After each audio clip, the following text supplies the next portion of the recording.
officers continue to remind people that Minnesota's hands-free law went into effect in August, and some of them are frustrated that people still aren't obeying it.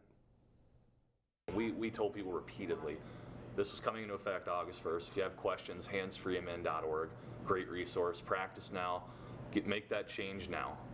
When you see people still using their phone, it's hard to watch, and it's hard because when you stop the people for it and you discuss it, a lot of times it is that simple. I can't break the habit. The State Patrol pulled over more than 2,100 people in August alone for violating the hands-free law. Enforcement continues today as people keep using phones behind the wheel. Lieutenant Shank says law enforcement's goal is to change people's driving habits to make the roads safer. We want people to change. That's our goal. It's not about, hey, I see you on your phone, let me write you a ticket. It's, hey, let's change behavior so we can decrease fatalities, so we can decrease injury crashes, so people can get home safely, so we don't have to make that visit one night or one day and say, hey, your family member's gone because of someone that was distracted while they were driving using their cell phone. Distracted driving impacted our viewing area last year. North Hennepin Community College teacher Robert Bursick was killed in Lake Elmo when a semi-driver who was using his phone struck Bursick's vehicle. That semi-driver was sentenced to a year in jail this summer. A heads up for drivers this weekend. There's a significant highway closure impacting travel through the Northwest Metro. Westbound Highway 610 will close between County Road 81 and I-94. The closure starts tonight, Friday, and lasts through 5 a.m. Monday. Crews will be making concrete pavement repairs during that time. Drivers will be detoured south to Highway 169 and west using County Road 81. Golden Valley took steps this week to support affordable housing options in the city. The City Council passed what's called the 4D Affordable Housing Program. It's called 4D because there are 4 ways a property can be deemed affordable. The city would offer financial assistance to qualifying property owners who would agree to keep 20% or more units affordable. Those property owners would qualify for a rate reduction in property taxes.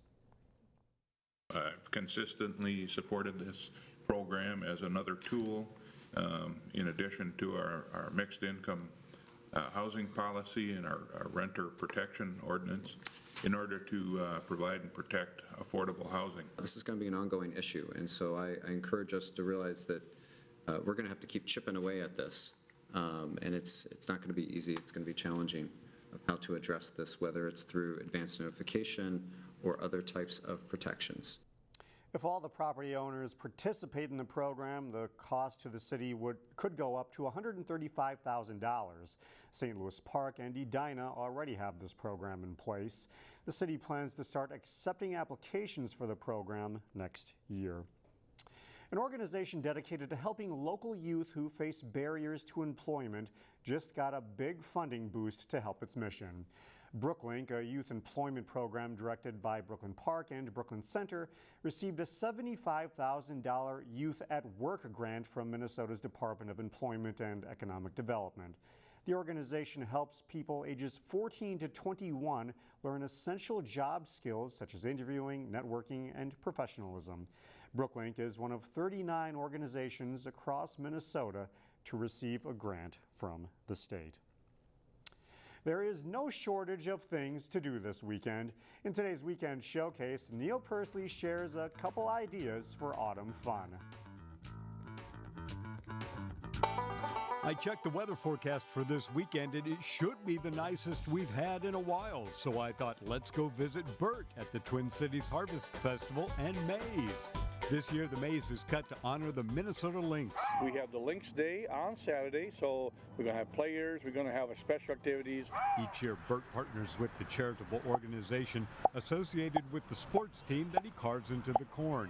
So far, you've helped him contribute over $188,000. This year, he's teaming up with the Lynx Fast Break Foundation. There is so much to do at the Harvest Festival and Maze that you can truly spend several hours there. The petting zoo is back and has many animals that you won't see anywhere else. Plus, new this year, they have added a new a little activity like the goat, duck, and pig races. So that is something that we are very excited and very fun to see those ducks that are a special breed and they love to run. As a side note, Bert planted a special giant corn this year around the edges of the maze area. It's well over 10 feet tall and the ears are giant. MEA is a great weekend. A lot of grandparents looking for something to do with their grandkids. We would love to welcome you here. We have a lot of activities. I guarantee you, you will be happy and you'll be a famous grandpa and grandma. Also happening on Saturday is the Maple Grove Halloween Family Fun Fest at Weaver Lake Park from 1 to 4. It's geared for kids 8 and under, but they have activities set up all the way around the park. And the kids are to come in costume, and they have a costume contest and a scream contest. For Weekend Showcase, happy MEA weekend. Neil Persley, CCX News. The Minnesota Department of Natural Resources says fall colors are peaking in the Twin Cities. We leave you with beautiful fall colors as seen in Maple Grove.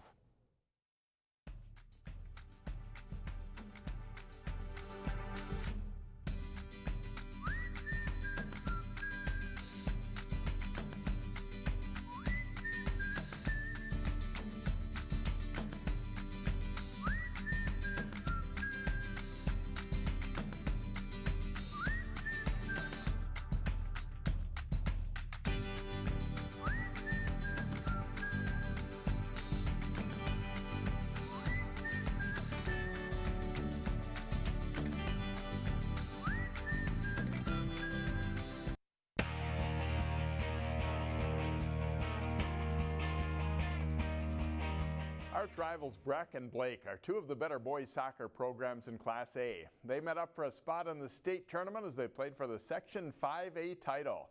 Breck hoping to duplicate a regular season win over the Bears. Blake's Benji Pomonas crosses it off a defender. Jake Shapiro redirects, but Gunnar Evanstead makes a huge save early to keep it scoreless. Later in the half, a great through ball by Shapiro springs Will Mortensen, and he slides it past Evanstead, and Blake goes up 1-0. But just after a corner kick, Ralph Smith crosses it. Parker Sargent's header as the keeper caught out of the net. Breck's outplayed in the first half, but they go into halftime tied 1-1. Then things get a little strange. Blake gets a penalty kick early in the second, but Evanstead stops Keegan James and the rebounds off the crossbar. Blake gets another penalty kick a minute 20 later. Jackson Lagos goes left with it to score, and the Bears are back in front 2-1. Believe it or not, they get a third penalty kick in the second half. Lagos makes it count again for a 3-1 Blake lead. Breck makes it interesting late on a header goal by David Gorman with a minute 50 to play, but it's Blake celebrating a section championship with a 3-2 win, so they'll be back to defend their state title. In girls soccer, Blake upset top seed Breck in the Section 5A semifinals, while second seed Benilde-St. Margaret scored a semifinal win over Totino Grace. So it's the Bears and Red Knights for the Section 5A title. First half, Allie Fine shot deflects off a Benilde defender right to Carly Shoemate, and she buries it for a 1-0 Blake lead.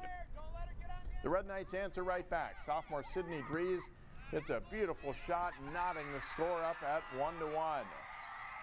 The second half, it's still 1-1. Shoemate's point-blank shot is knocked away by Red Knights goalkeeper Olivia Olson.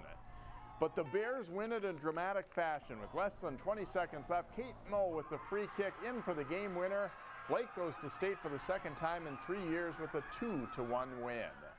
The football playoffs start next week in area teams. Several teams have had good seasons, and 3 of them are unbeaten. Here's a look at the playoff seedings, beginning with the 31-team Class 6A playoffs. First round games are next Friday. Wayzata hosts winless Egan in the first round. The Trojans finished 8-0 and are ranked first in Class 6A. The Wildcats were shut out 5 times. Also in 6A, Osseo travels to Woodbury to meet Eastridge. Maple Grove hosts Minnetonka. Totino Grace is the #1 seed and is home to take on Forest Lake. Hopkins is at Lakeville North. And Champlain Park, also a #1 seed coming off a 7-1 regular season, earns a bye and won't play until November 1st. In Class 5A, Park Center and Cooper both compete in Section 5. The Pirates are the #6 seed and open at Minneapolis Southwest on Tuesday. The winner of that game then faces 2nd seed Cooper in the section semifinals next Saturday at 5 p.m. Armstrong moves from Class 6A to 5A this season. The Falcons are 8-0, and they're the #1 seed in Section 6. They won't play until next Saturday when they take on the winner of St. Cloud Tech versus Monticello. In Section 5, 4A, Benilde-St. Margaret earns a first-round bye on Tuesday. The Red Knights, undefeated in the regular season for the second time in 3 seasons, will be at home on Saturday the 26th against either Holy Angels or Orono, 2 teams they beat during the regular season. In Class 3A, Providence Academy is seeded 4th in Section 2. The Lions will get a home game Tuesday against Belle Plaine. A win likely means a matchup with top seed Glencoe Silver Lake in the semifinals. Breck is the #1 seed in Section 4 3A. The Mustangs won't play in the quarterfinals and will be at home next Saturday to play either Richfield or Lake City in a 1 o'clock game. Brooklyn Center is in Section 5 3A. The Centaurs are seeded 7th and travel to Mora to take on the 2nd-seeded Mustangs. That's in the quarterfinal round on Tuesday night. And that is all for sports.